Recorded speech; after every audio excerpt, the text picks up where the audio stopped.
మీరు వినే ఉంటారు. జనసేనకు సంబంధించినటువంటి రాజ్యసభ ఎంపీ చెప్పండి. లింగమనేని రమేష్ గారి కుమారుడు హైదరాబాద్లో మాదాపూర్లో కారు యాక్సిడెంట్ చేయడంతో ఒక అమ్మాయి చనిపోయింది. స్టేషన్ బెయిల్ ఇచ్చి పంపించేశారట. లేకపోతే నిజంగా పోలీసులు ఖచ్చితంగా వ్యవహరించారు అని చెప్పుకోవడానికి ఒక ప్రమాదం జరిగినప్పుడు ఎలాంటి సెక్షన్లు పెట్టాలో అలాంటి సెక్షన్లు పెడతారు. కానీ ఇక్కడ ఏం జరిగిందనేది పక్కన పెడితే ఎందుకు ఇది చెప్పాల్సి వస్తుందంటే రాజకీయాల్లో ఉన్నారు కాబట్టి మీ అబ్బాయి అదే బైక్ యాక్సిడెంట్ చేసిన సందర్భంలో ఒక్కసారిగా దాన్ని హత్య కేసుగా చిత్రీకరించే ప్రయత్నం జరిగింది కదా.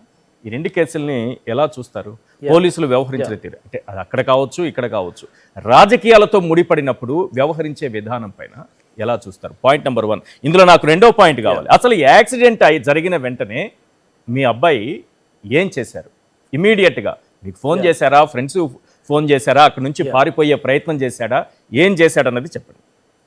మీకు మంచి మంచి ప్రశ్నలు అడిగారు ఈశ్వర్ గారు. నాట్ ఓన్లీ లింగమనేని రమేష్ గారు వాళ్ళ అబ్బాయి యాక్సిడెంట్, అందరూ వీడియో కూడా చూసాము.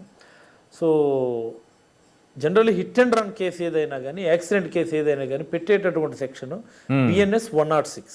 అవును, బిఎన్ఎస్ 106 అన్నటువంటి సెక్షన్ పెడతారు. అందులో ఏదైనా మోటో కానీ ఇంటెన్షన్ ఏదైనా ఉంటే దాన్ని వేరే సెక్షన్కి అయితే మారుస్తారు. మీకు చిన్న ఎగ్జాంపుల్ నేను చెప్తాను ఈశ్వర్ గారు. మా ఇచ్చాపురం ఎమ్మెల్యే బెందాల్ అశోక్, ఆయన కారు యాక్సిడెంట్ జరిగి ఒక పెద్ద చనిపోయాడు లాస్ట్ ఇయర్. 106 సెక్షన్ అది.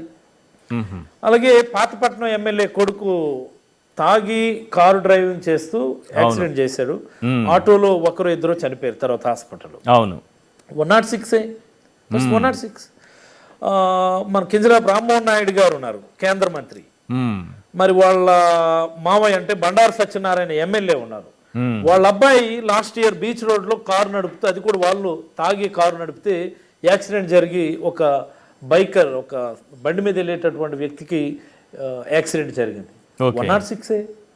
ఇన్ఫాక్ట్ మా కేసు కూడాను 106 వేశారు initial FIR. Okay, just because మా అబ్బాయి కాబట్టి. నో 106 ఎలా వేస్తారు మీరు? అప్పలరాజు గారు అబ్బాయి. సో ఇది సంథింగ్ స్పెషల్. ఇది రాజ్యాంగానికి అతీతమైనటువంటిది. ఇక్కడ అంబేద్కర్ రాజ్యాంగం వర్తించదు. కల్పబుల్ హోమిసైడ్ అంటే నేరపూరిత హత్యా ప్రయత్నం అన్నటువంటి సెక్షన్ 105 పెట్టడం జరిగింది. ఇది చాలా తప్పిది, చాలా తప్పిది. ఈవెన్ మా సిద్ధు కానీ ఆరవ్ కానీ బైక్ యాక్సిడెంట్ జరిగిన వెంటనే జనరల్గా ఏంటి, యాక్సిడెంట్ జరిగిన వెంటనే ముందు మీకు, నాకు, లేకపోతే పేరెంట్స్కు, ఫ్రెండ్స్కి ఎవరికి ఫోన్ చేస్తాం. అది చేయకుండా they try to do CPR, cardiopulmonary research, chest compressions చేసి ఏమైనా ఈ గతంలో అనేక సార్లు చెస్ట్ కంప్రెషన్ చేయటం వల్ల అద్భుతాలు జరిగినటువంటి సందర్భాలు ఉన్నాయి కదా అన్నటువంటి ఉద్దేశంతో సిపిఆర్ చేశారు. ఆ తర్వాత 108 ఫోన్ చేశారు. Their first call is to 108 ambulance, not to the parents or their friends. ఆ మోరల్, ఆ మెచ్యూరిటీ అన్నది నాకైతే చాలా గర్వంగా అనిపించింది.